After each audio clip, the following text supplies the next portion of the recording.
लेकिन हमारी कितनी नमाजें हैं जो बेपरवाही में छूट जाती हैं, कितनी नमाजें हैं जो बाजारों की नजर कर देते हैं, कितनी नमाजें हैं जो सोने में गुजार देते हैं, कितनी नमाजें हैं जो हल्की समझ करके उसको हम छोड़ देते हैं। फ़वैलुल लिल मुसल्लीन अल्लज़ीना हुम अन सलातिहिम साहून। हलाकत और बर्बादी है ऐसे नमाजियों के लिए जो नमाज में सुस्ती करते हैं, गफलत से काम लेते हैं। सुस्ती और गफलत करने वालों के लिए हलाकत है, बर्बादी है। हदीस में मन तरकस सलात मुतअम्मिदन फ़क़द कफ़र, जिसने जानबूझकर नमाज छोड़ दी उसने गोया कुफ्र किया, वो कुफ्र वाला अमल किया। अकीमुस सलात वला तकूनु मिनल मुशरिकीन, नमाज कायम करो, मुशरिकों में से ना हो जाओ।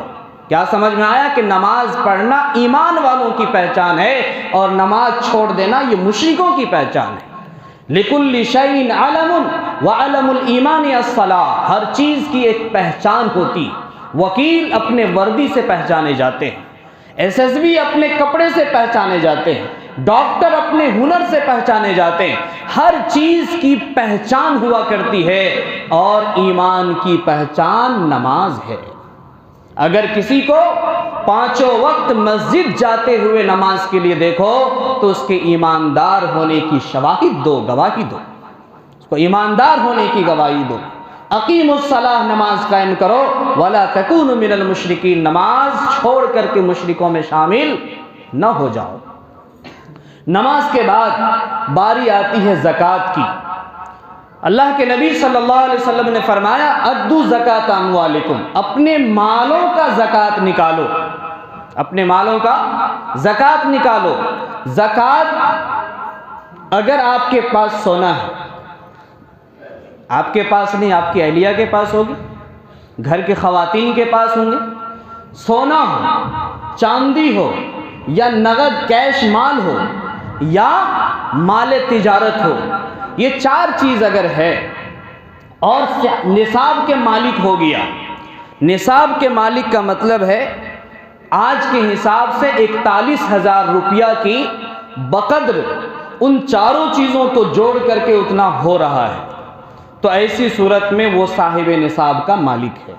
और साहिब निसाब के मालिक के ऊपर अगर साल गुजर गया है तो उस पर ज़कात वाजिब हो जाता है, उसके ऊपर ज़कात वाजिब हो जाता है। वैलुल लिकुल्लि हुमज़तिल लुमज़ा अल्लज़ी जमअ मालन व अद्ददा यहसबु अन्न मालहु अख़लदा कल्ला लयुनबज़न्न फ़िल हुतमा। जो लोग माल जमा कर करके रखते हैं और उसको अल्लाह के रास्ते में खर्च नहीं करते और वो ये समझते हैं कि ये माल हमेशा हमेशा हमारे पास रहेगा, तो उनको कह दीजिए कल्ला लयुनबज़न्न फ़िल हुतमा, हरगिज़ हरगिज़ ये माल उनके पास रहने वाला नहीं है। आंख बंद होगी तो माल दूसरों के पास चला जाएगा, या कोई हादसा आ गया 25-50 हज़ार रुपये ऐसे चला जाएगा, बीमारी आ गई 50,000 का चक्कर लग जाएगा, कोई मुसीबत आ गई लाखों रुपये चला जाएगा। कल्ला, हरगिज़ माल रहने वाला नहीं है। अगर उस माल का आपने ज़कात नहीं निकाला तो उस माल को होतमा में डाला जाएगा। वमा अदराका मल होतमा, लोग पूछते हैं होतमा किस चीज़ का नाम है, कौन सी जगह का नाम है? आप कह दीजिए वमा अदराका मल होतमा नारुल्लाहिल मुक़दा, वो अल्लाह की सुलगाई हुई आग है, वो अल्लाह की सुलगाई हुई आग, उसमें डाला जाएगा। और अल्लाह की जो सुलगाई हुई आग है वो ऐसी है अल्लती तत्तलिउ अलल अफ़ीदा, जो आग जो दिल को जला करके राख कर देगी, जो सिर्फ ज़ाहिरी जिस्मों को नहीं जलाएगी, बल्कि वो आग जितना बाहरी हिस्सा को, जिस्म के ज़ाहिरी हिस्सा को जलाएगी, उतना ही अंदर के हड्डी को भी जलाएगी, उतना ही दिल को भी जलाएगी, अंदरूनी गला का जो नर्वी होता उसको भी वो जलाएगी, शहर रग को भी वो जलाएगी। तो लिहाजा वो आग हर सिमत ज़ाहिर और बातिन दोनों को जलाएगी। उस आग का नाम है, उस आग का नाम है होतमा। उस होतमा में उसको क्या किया जाएगा? डाल दिया जाएगा। अल्लाह के नबी सल्लल्लाहु अलैहि वसल्लम ने फरमाया, अपने मालों का ज़कात निकाला करो। ज़कात निकालना माल का फ़र्ज़ है। हर मुसलमान बालिग मर्द और औरत पर अगर वो साहिब निसाब का मालिक हो जाए। अब जेवर चाहे पहनती है या रखे हुए हैं, जेवर टुकड़ा में है या जेवर की शक्ल बनी हुई है, चांदी चाहे उसका टुकड़ा रखा हुआ है या जेवर की शक्ल है, पैसा चाहे आप किसी और जगह जमा करके रखे हुए हैं, और अगर आपने कर्ज दे रखा है किसी को और ये उम्मीद है कि वो कर्ज हमको वापस आ जाएगा, तो साल गुजरने पर उस माल में उसको भी शामिल कर करके और उस हिसाब से आपको ज़कात निकालना वाजिब हो जाएगा, उसके ऊपर फ़र्ज हो जाएगा। अब दो तीन मसाइल समझ लीजिए। एक मसला है दुकान का।